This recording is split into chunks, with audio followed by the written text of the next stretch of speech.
Praise the Lord. Que le Seigneur vous bénisse, nous allons prier. Dieu miséricordieux et compatissant, tu ne désires pas la mort du pécheur, mais plutôt sa repentance pour vivre. Viens nous conduire dans ce sens aujourd'hui, dans le nom de Jésus. Amen. Exode chapitre 20, je prends le verset 1, allons-y un peu vite.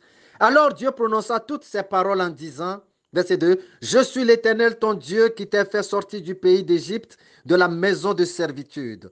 Tu n'auras pas d'autre Dieu devant ma face. Il dit, tu n'auras pas d'autre Dieu devant ma face. Un Dieu, c'est ce en quoi l'on croit et lui fait confiance. Verset 3. Tu n'auras pas d'autre Dieu devant ma face. Verset 4. Tu ne feras point d'image taillée, ni de représentation quelconque des choses qui sont en haut dans les cieux. L'Éternel parle des choses qui sont en haut dans les cieux. Que verrez-vous? Vous verrez l'Éternel lui-même, Jésus-Christ, le Saint-Esprit, les quatre vieillards. Vous verrez les anges de la première hiérarchie et les autres anges. Et vous verrez aussi le trône de gloire. Il dit que vous ne ferez point d'image taillée ni de représentation quelconque des choses qui sont en haut dans les cieux. Et il parle aussi de en bas sur la terre. Là, vous verrez les apôtres, les pasteurs d'aujourd'hui, de ce temps. Et il parle aussi des choses qui sont en plus bas sous la terre. Là, vous verrez l'esprit de mort, les démons.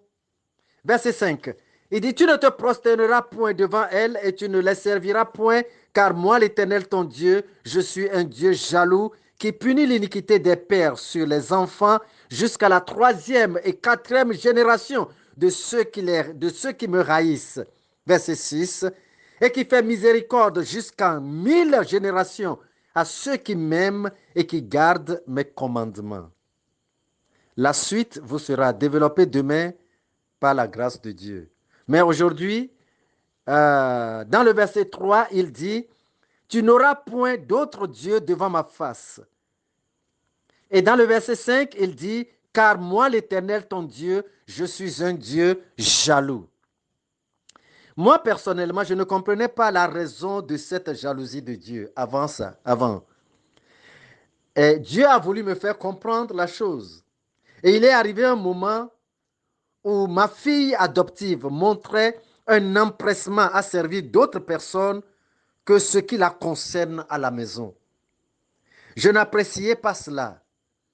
Cela m'indisposait. Et je réagissais par des punitions qu'elle ne comprenait pas, de peur qu'elle n'aille pas dire dehors que c'est à cause du service que je vous rends que mon papa me traite ainsi. Alors moi-même, j'ai compris la raison de la jalousie de Dieu. Vous voyez, ce commandement est donné à Israël, le peuple béni. Et l'idolâtrie est un mensonge qui ruine, qui appauvrit et qui souille l'esprit et l'âme de l'homme. Les objets d'idolâtrie dans votre vie provoquent la colère de Dieu. Quand vous détournez la confiance que vous devez donner à l'Éternel pour d'autres choses, vous êtes en train de signifier à Dieu qu'il n'est pas digne de confiance et Dieu se fâche. Qu'est-ce que je dis? Dieu se fâche. En 2 Rois au chapitre 1, verset 1 à 4. 2 Rois chapitre 1, verset 1 à 4. Nous lisons. Moab se révolta contre Israël après la mort d'Achab. Or, Achazia tomba par le treillis de sa chambre haute à Samarie et il en fut malade. Il fit partir des messagers et leur dit, allez consulter Baal-Zéboub, dieu d'Écron, pour savoir si je guérirai de cette maladie. Verset 3. Mais l'ange de l'Éternel dit à Élie le Tishbite, lève-toi, va à la rencontre des messagers du roi de Samarie et dis-leur, est-ce parce qu'il n'y a point de Dieu en Israël que vous allez consulter Baal-Zéboub, dieu d'Écron? Verset 4. C'est pourquoi ainsi parle l'Éternel. Tu ne descendras pas du lit sur lequel tu es monté, car tu mourras. Et Élie s'en alla. Achazia est le roi qui a succéder à son trône, à son père Achab. Et il devait mourir pour avoir détourné la confiance qu'il doit au Créateur, le Dieu vivant, pour une idole. Quand il dit allez consulter Baal-Zébou pour voir si je guérirai. Lui, serviteur de Dieu, fils d'Israël, il abandonne son Dieu pour aller consulter le vaudou. Dieu réagit toujours mal vis-à-vis d'une personne portant avec lui une idole. Des soi-disant pasteurs, des soi-disant serviteurs de Dieu, pasteurs d'église, dirigeants de mosquées, ainsi de suite, il y en a beaucoup. Ils portent avec eux des idoles dans leur vie. Ce n'est pas tous, ce n'est pas tous. Mais je vous assure, je vous parle en connaissance de cause. C'est de là qu'Élie, le prophète, va leur dire, jusque à quand clocherez-vous des deux côtés? Si l'Éternel est Dieu, allez après lui. Et si c'est Baal, allez après lui. Et la Bible dit que le peuple ne lui a répondu parce que jusque-là, le peuple reste indécis. Si vous avez votre apparence en Dieu et votre pratique en idole, Dieu vous hait. Dieu vous vomit, quel que soit qui vous êtes. Dieu n'aime pas l'idolâtrie. Non. Il dit, je suis un Dieu jaloux. Vous ne devez pas associer l'idole à l'Éternel pour qu'il se ressemble. Ézéchiel chapitre 8, verset 7. Ézéchiel chapitre 8, verset 7. Et il me dit, fils de l'homme, perce la muraille. Je perçai la muraille et voici, il y avait une porte. Vous savez, si Dieu ne vous révèle rien, s'il ne vous ouvre pas les yeux, vous ne saurez pas qu'en dehors de la porte visible de certaines églises, de certains lieux d'adoration de Dieu, une autre porte qui s'ouvre sur des idoles est là et qui appartient à ses dirigeants. Je vous le dis. Je vous le dis. Verset 9. Il me dit, entre et vois les méchantes abominations qu'ils commettent ici. Verset 10. J'entrai et je regardais, et voici, il y avait toutes sortes de figures de reptiles, de bêtes abominables, et toutes les idoles de la maison d'Israël peintes sur la muraille tout autour. On ne dirait pas. On ne dirait pas. Verset 12.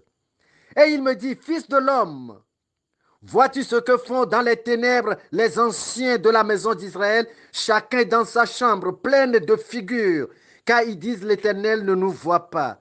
L'Éternel a abandonné le pays.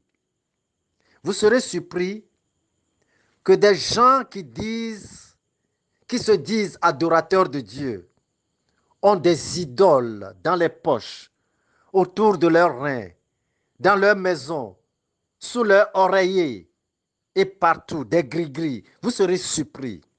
Mais je vous dis encore, Dieu déteste l'idolâtrie. Si vous avez un talisman à votre hanche, et peut-être avec cela, vous allez à la maison de Dieu, votre foi ne se trouve pas en Dieu alors, mais dans cette idole. Vous n'êtes pas enfant de Dieu. Les amulettes, les okatigwe, les gris-gris protecteurs, toutes ces idoles suscitent la jalousie de Dieu. Et cette jalousie de Dieu provoque sa colère dévorante. Séparez-vous de toutes ces idoles en plastique, en métallique, en bois, en argile. Dieu les déteste. Dieu, il les déteste. Revenez à votre bon sens. Convertissez-vous. Jetez toutes ces idoles et invitez un serviteur de Dieu compétent qui doit vous aider à le faire. Et moi, je vais simplement demander à Dieu de vous soutenir, de vous donner, n'est-ce pas, de la force à ne pas regarder derrière dans cette décision que vous devez prendre.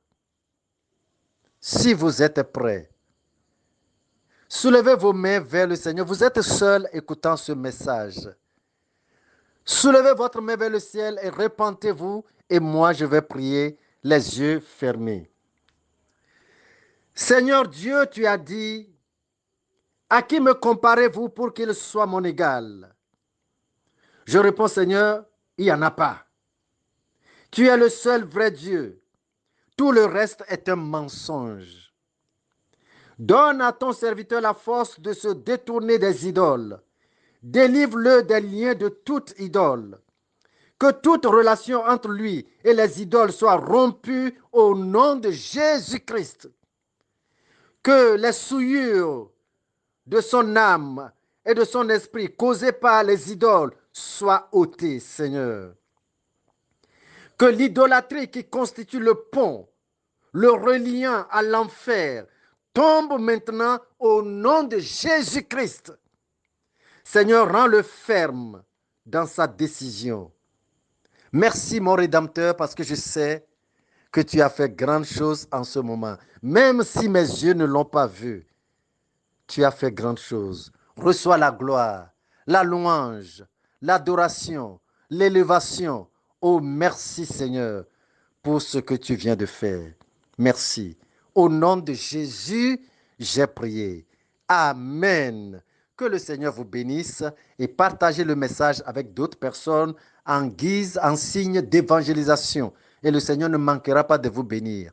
Alors, à demain, par la grâce de Dieu. Amen.